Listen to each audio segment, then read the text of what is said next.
My name is Bridget Foster. I'm 32 years old and I'm a software engineer from Dayton, Ohio. My life was going well. I had a good job, close friends, an apartment of my own. Until one night changed everything. A car accident left me in a hospital bed. Barely able to move, period. I called my parents desperately for their support. My voice trembling as I left a voicemail.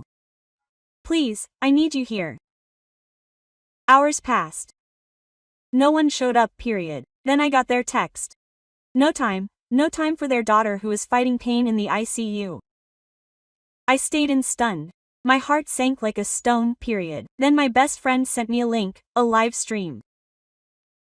There they were, my parents, laughing and drinking glasses at my sister's backyard barbecue. Like I didn't exist. But that wasn't the worst part. Want to know how I made them deal with the aftermath? Stick around to find out. Time and the night of the accident is a blur, but the pain is crystal clear. I was driving home after a long, exhausting day at work when suddenly a van ran a red light and slammed into my car full force. I spun across the intersection, glass shattering around me. My head slamming against the sharp glass. I woke up in intensive care, my skull throbbing with a dull pain, my left leg immobilized in a cast from a fractured femur. The doctor, a calm woman in her 40s, told me I was lucky, concussion, broken legs, but no life-threatening injuries. No fear, though. My body was hooked up to monitors. Every movement caused sharp pains in my leg. My first instinct was to call my family. I needed their presence, their comfort. My cracked but working phone shook in my hand as I dialed Mom's number, and it went straight to voicemail. Mom, I'm in the hospital. I've been in a car accident. Please come, I said, my voice weak and barely able to stand. No answer. Then I tried Dad. Voicemail again. Dad, it's Bridget. I'm really hurt. I need you. I pleaded with a lump in my throat. Hours passed. The sterile hum of the hospital and the beeping of monitors heightened my anxiety. Period. Was he in trouble? Had something happened? I clung to that idea, refusing to believe he was ignoring me. That's when my phone rang, a message from Mom. Just 2 words, no time. I stared at the screen, my heart sinking like a stone. No time for their daughter who lay broken in intensive care. I answered, I'm in serious condition. Please come. No answer, period. I called back. My voice cracked on another voicemail. Mom, Dad, I'm scared. Please call me. Silence, period, and the sting of their dismissal hurt more than the accident, a betrayal that left a deep mark on me. My parents, who had taught me to trust them, didn't bother to check if I was alive. A nurse came by, checking my chart with a gentle smile. The family is on their way, she asked, period. I shook my head. My eyes stung. They're too busy, and I steeled myself with bitterness. She gave me a knowing look, adjusted my IV, and left me to my thoughts. Period. The memories flooded back. For years, I was left out. I watched Mom and Dad drop everything for my sister's events, while I was given a, see you later, Bridget. It wasn't new, but it was a new blow. I needed him more than ever, and he had his back to me at midnight. The hospital was eerily quiet, except for the soft footsteps of the nurses. That's when DK, my boyfriend, walked through the door. I had sent a message through a nurse. He had come straight from work. His face was pale with worry. Quote, Bridget, oh my God, are you okay? He asked, rushing to my side, his hand finding mine. His presence was a lifeline that supported me against the weight of my parents' absence. I told him about the accident, the voicemails, the texts, and so on. His jaw clenched. No time for you, this is unacceptable, he said, his voice sharp with anger. I nodded, tears streaming down my spine. He stood there pulling a chair closer, refusing to leave despite my feeble protests, so he could rest. Morning came and my phone rang again. A message from Dad. I'm busy today. Call later. Busy. My mind raced, imagining them caught in some crisis. But I knew that wasn't the case. My sister had always been their priority. Her dreams. Sa lumiere. I remembered how he didn't attend my school activities to cheer on her performances or that he borrowed money from me, claiming it was for family, but then the money disappeared into his projects. Still, I hoped for an explanation, a call, anything. I held my phone in my hand, checking it obsessively, but it remained silent. Eric Point never left. He brought me water, patted my pillow, and even tried to lighten the mood by saying softly, "You're tougher than this truck, you know." His smile eased the pain in my chest, but every glance at my silent phone made it worse. Point. My parents had made their choice, and it wasn't me. Period. That's when a text from my cousin changed everything. On my second day in the hospital, DK glanced at the screen and tensed up. "Bridget, you need to see this," he said, his voice laced with disbelief. He waited for me with his phone open to a live stream, and there it was, my sister hosting a backyard barbecue, her smile beaming under the string lights, a crowd cheering in the background. I gasped as I watched Mom and Dad laughing, sipping drinks in peace. Period. He wasn't having a meltdown. He was partying while I lay in a hospital bed, my leg in a cast, my head throbbing from the concussion.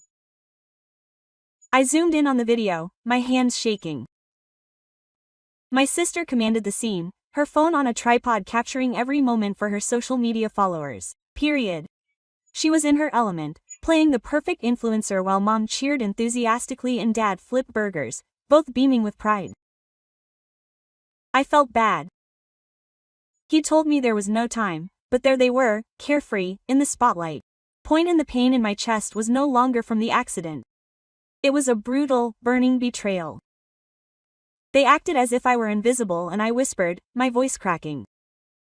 DK squeezed my hand, his eyes dark with anger.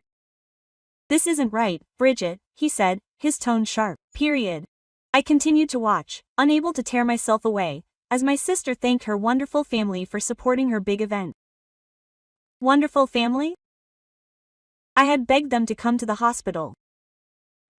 My voicemails went unanswered. My texts were ignored. Period. I thought back to all the years I had been overshadowed. Those dance recitals always trumped my school activities. Her dreams always came first. But this was another blow. They had chosen her baby over their daughter's life. Period. I turned off the broadcast. My fingers were shaking too much to hold the phone. Period. Then another message came from my cousin. He had been following my sister's social media and had noticed something unusual. "Bridget, you need to hear this," he wrote, sending a voice note. His voice was urgent, almost muffled. "I saw your sister's new camera set up for the live stream. High-end equipment, professional lighting, the whole shebang. Your parents bought it for her, but I overheard them saying it came from money you lent them. Period. You know, the $20,000 for house repairs. They never fixed the roof. Period." The words hit me like a slap in the face. $20. My savings from late-night coding meant to help my parents through a tough time.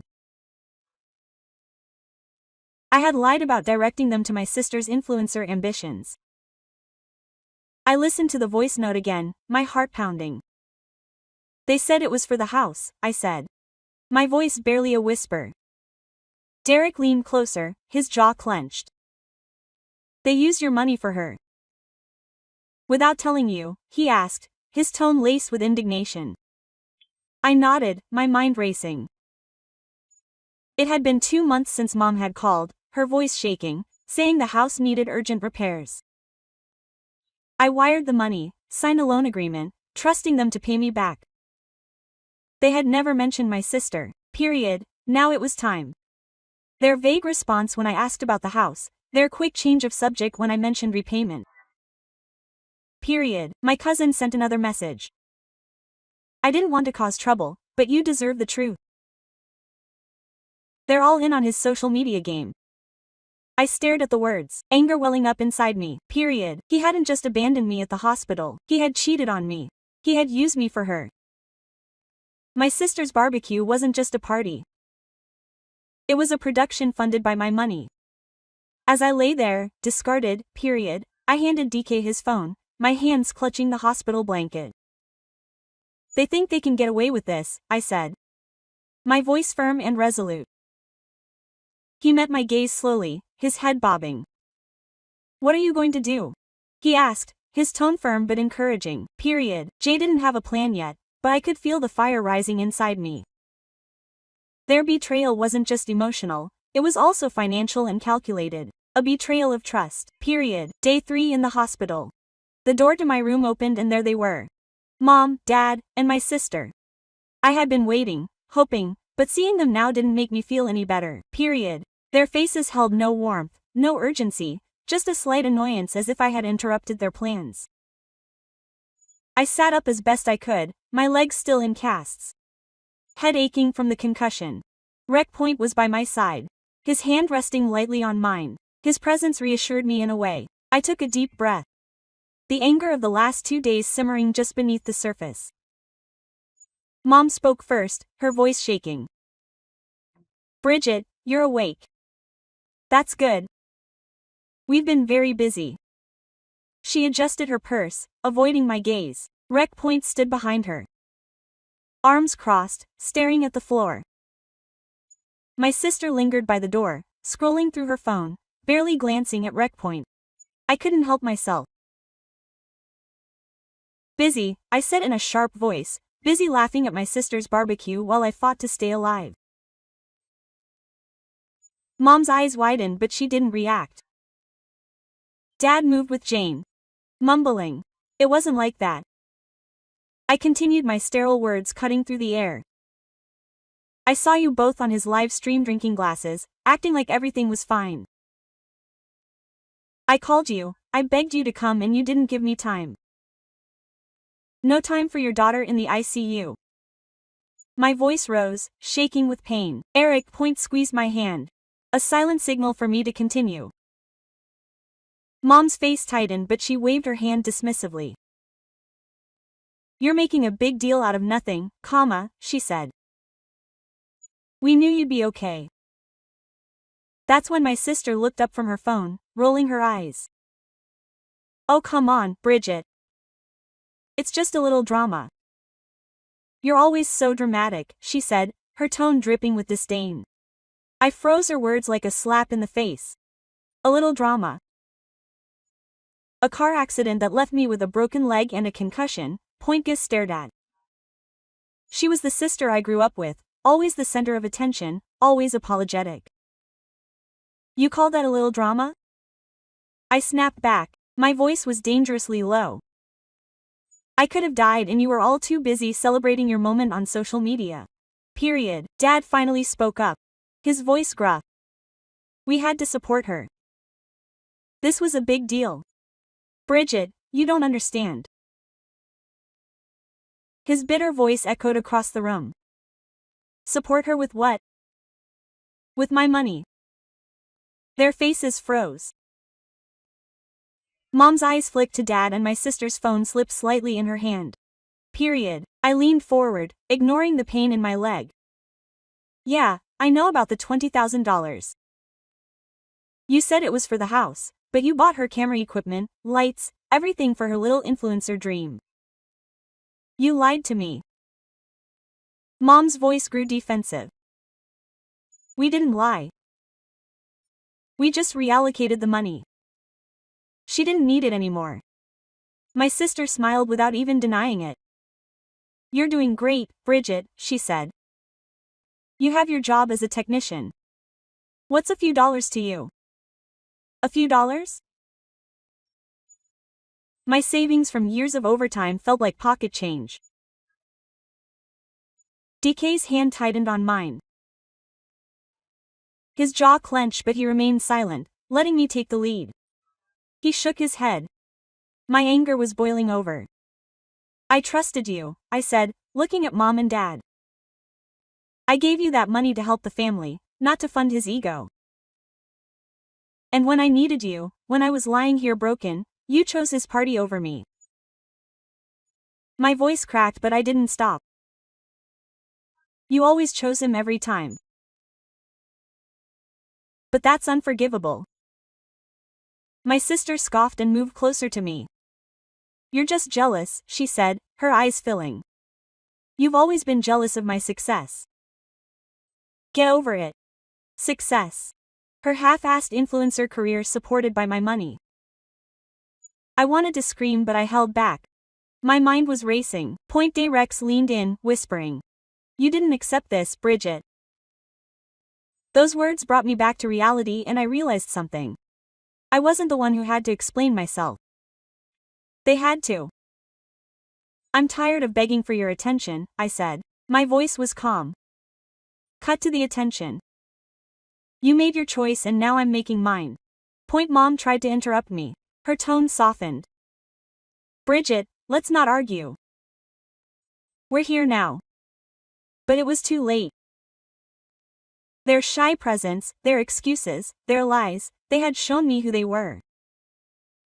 I looked at them one by one and felt a resolve settle in my chest. It wasn't until my family left the hospital room, their stern words still ringing in my ears, that I turned to DK and made a decision. I was done being their straw man lying in that hospital bed, my leg in a cast, my head still aching. I felt a clarity I'd never known before. My parents and sister had crossed the line by ignoring me, by lying about my money, by ignoring my pain. I wasn't going to let this go. I'm taking back what's mine, I told DK in a firm voice. He nodded, his gaze steady. You've got everything I need, Bridget, he said, his hand warm on mine. The next morning, I called Adam Carter, my attorney. I had worked with him on a contract dispute before and trusted his no-nonsense approach. Over the phone, my voice calmed despite the painkillers, I explained everything. The $20,000 I had lent my parents, the promise to repay it, the loan agreement I had signed, and my cousin's revelation that they had used the money to buy my sister's influencer gear instead of fixing up the house. They owe me that money plus interest, I said. Adam didn't hesitate. Quote, we'll send a demand letter, he replied. His tone firm, with interest at the Ohio legal rate. That's $22,000 today. I'll write it today. At noon. Adam emailed me the letter. It was clear and professional, stating the amount of the loan, the breached contract, and a 30-day deadline for repayment. I read it over, my heart pounding, nervous and determined at the same time. Period. And it wasn't just about the money, it was about holding them accountable. Period. I gave Adam the green light, and he sent the letter to my parents, addressed by certified mail so they couldn't ignore it. They'll get it tomorrow, he said. I thanked him, feeling like a stolen fish, but I wasn't done. Period. And my sister had exploited my generosity for years, and I'd had enough. For months, I'd been paying half the rent. From her studio, a posh loft in downtown Dayton that she used for her social media shoots.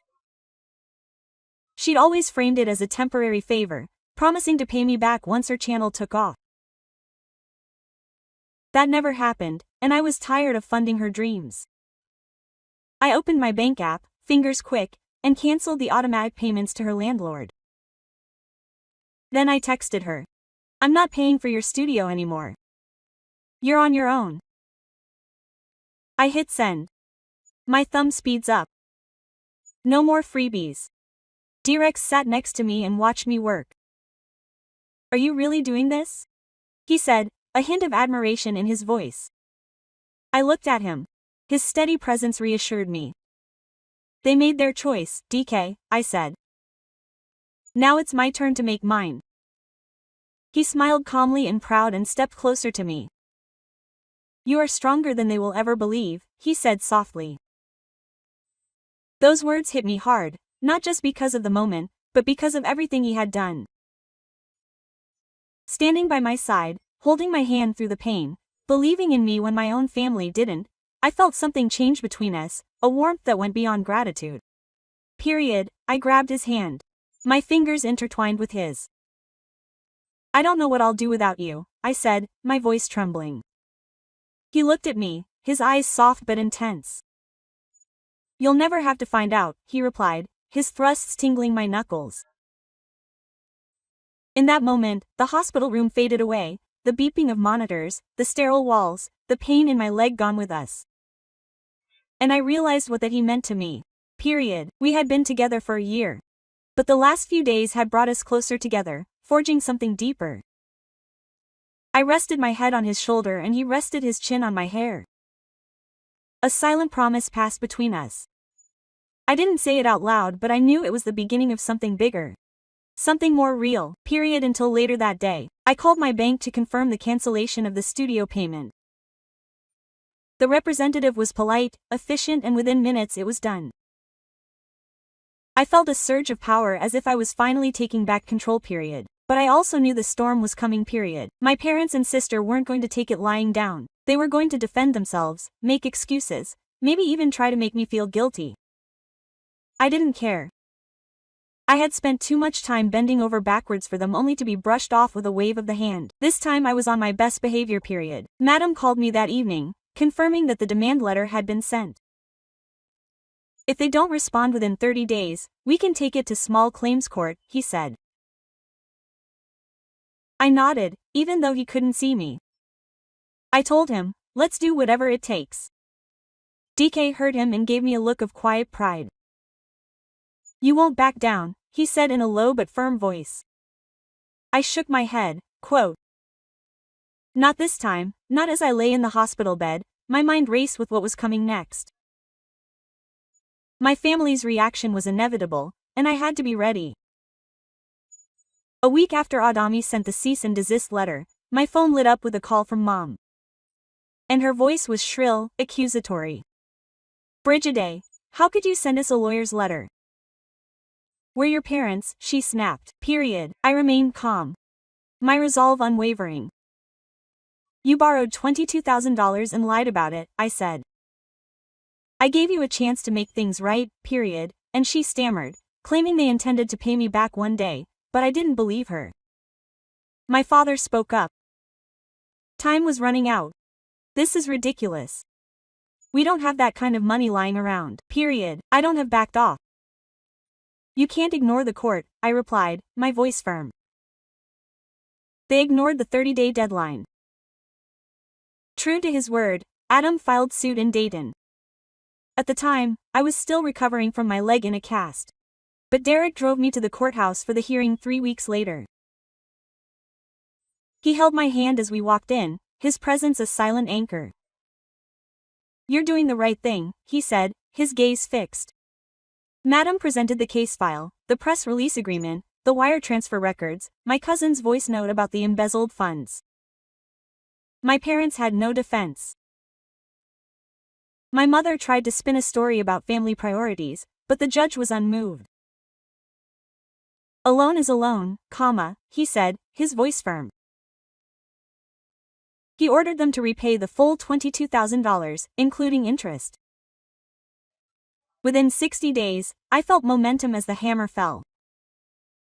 My parents' faces were pale, their eyes avoiding mine. They had underestimated me, thinking I would let their betrayal slide, but I was no longer the same Bridget who calmly covered their bill or my sister's rent. Period. I had learned my worth and I did not back down as I left the courtroom. DK squeezed my shoulder. I am proud of you, he said, smiling warmly. I leaned on him, grateful for his unwavering support. When my parents returned home, they had to deal with the consequences. They did not have the money to pay the judgment. So, they put their second car up for sale, a pickup truck that Dad loved. I heard about it from my cousin who texted me a picture of the for sale sign in their driveway. He's doing great, he wrote. I didn't feel sorry for them, period. They made their choice, choosing my sister's barbecue over my hospital bed, lying about my money. Period. Now they're literally paying the price. I wondered if my sister would help them. After all, they had funneled my money into funding her influencer dreams. But she didn't, period. And my cousin told me she declined, saying she was too busy building her brand. She was scrambling for sponsorships, posting daily videos from a new, cheaper studio apartment she'd found after I stopped paying her rent. Period. Her priorities were clear. Her social media fame came before our parents' financial struggles.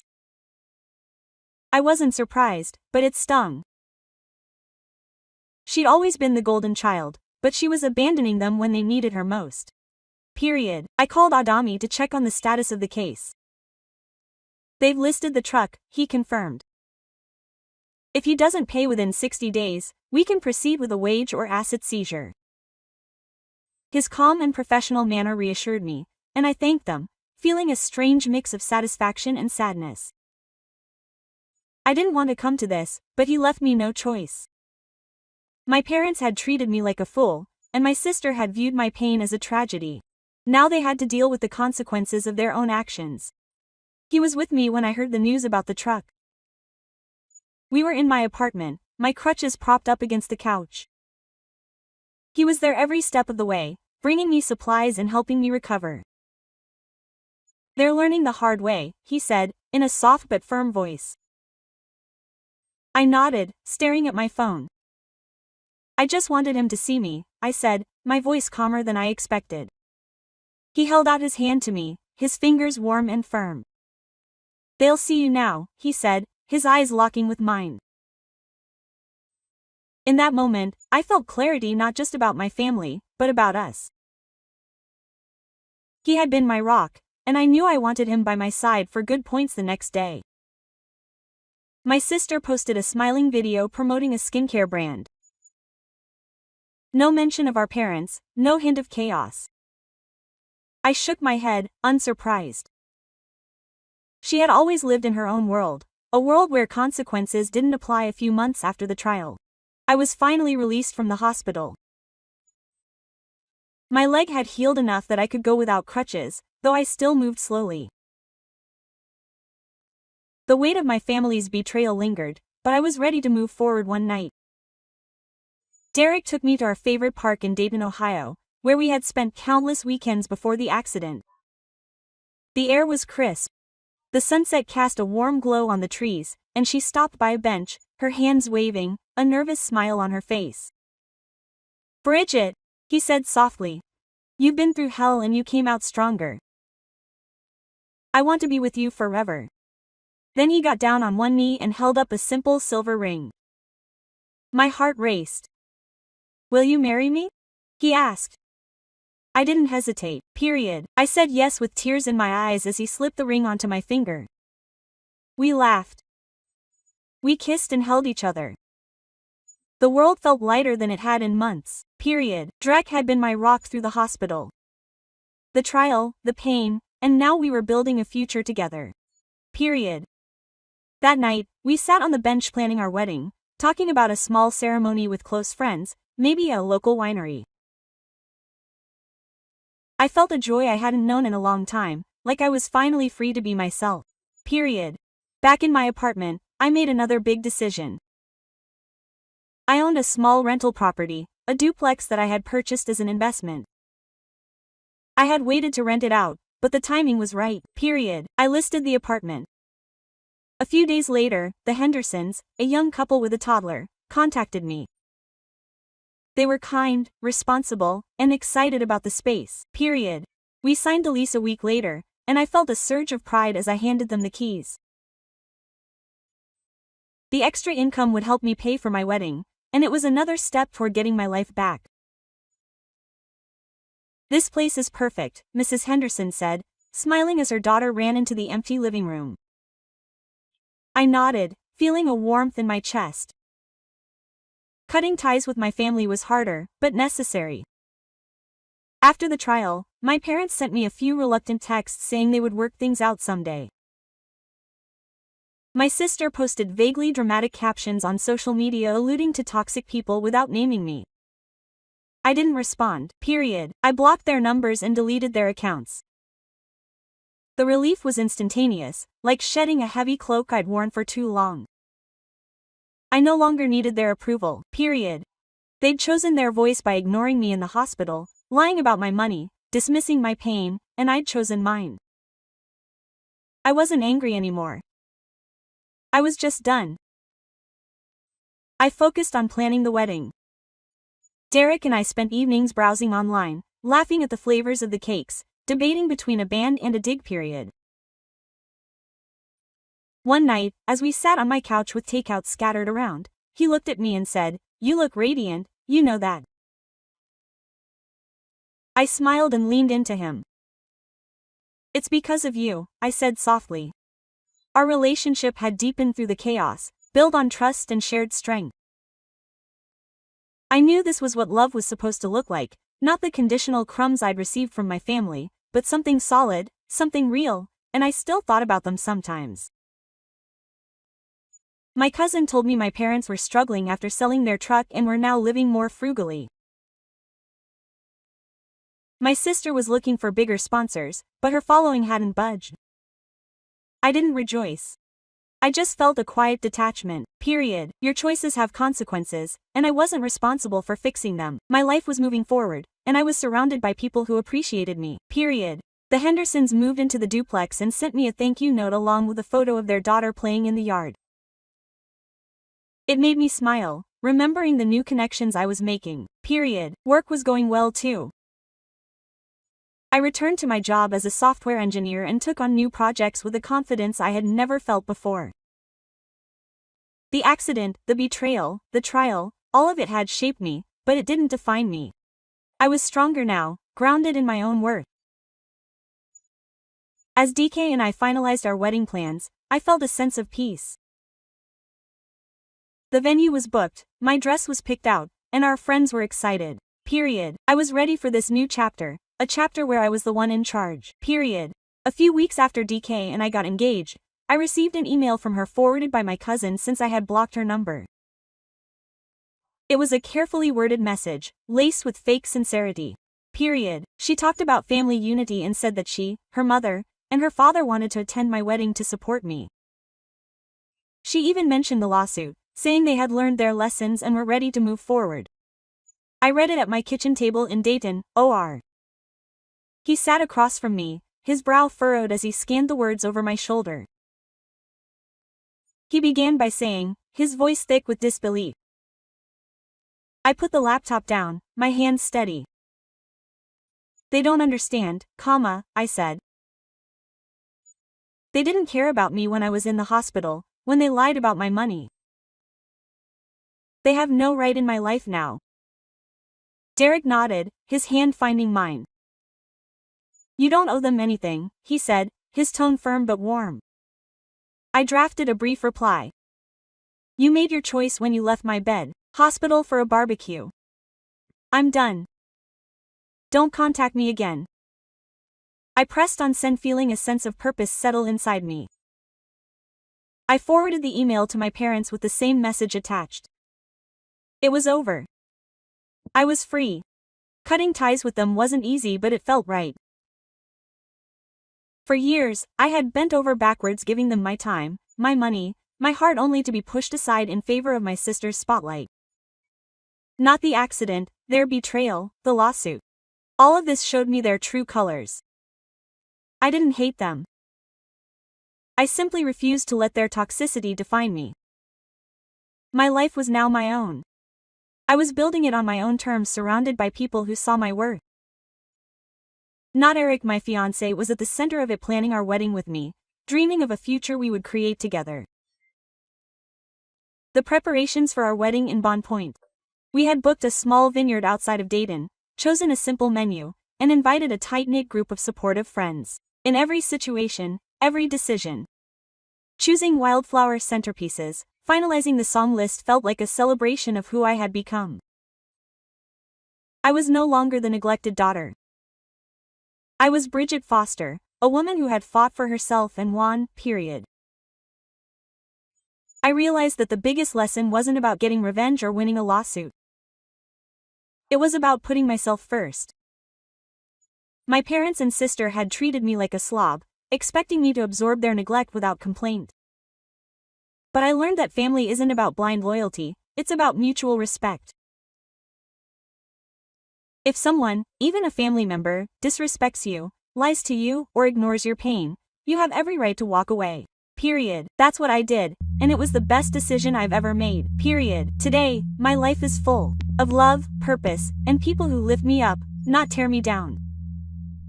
I sometimes think about that hospital bed, the loneliness of those early days, the pain of watching my family at my sister's barbecue. Period. But I also think about how it pushed me to stand up and demand better. I am stronger for it, and I will not look back. Period. To anyone watching this film, I want to ask what family means to you. Have you ever had to draw a line to protect yourself?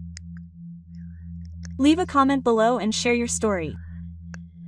I would love to hear it. Period. And if this story resonated with you, please like, subscribe, and ring the bell so you don't miss more stories like mine. Thanks for following my journey. I could fall asleep at my desk. My brain is officially complete mush.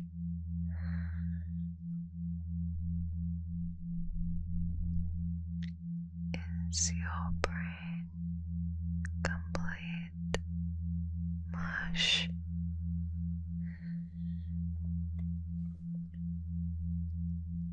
Complete mush. Yeah, you're not alone.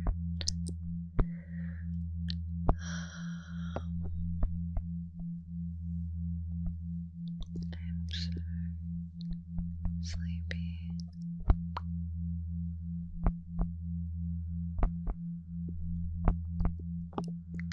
So sleepy.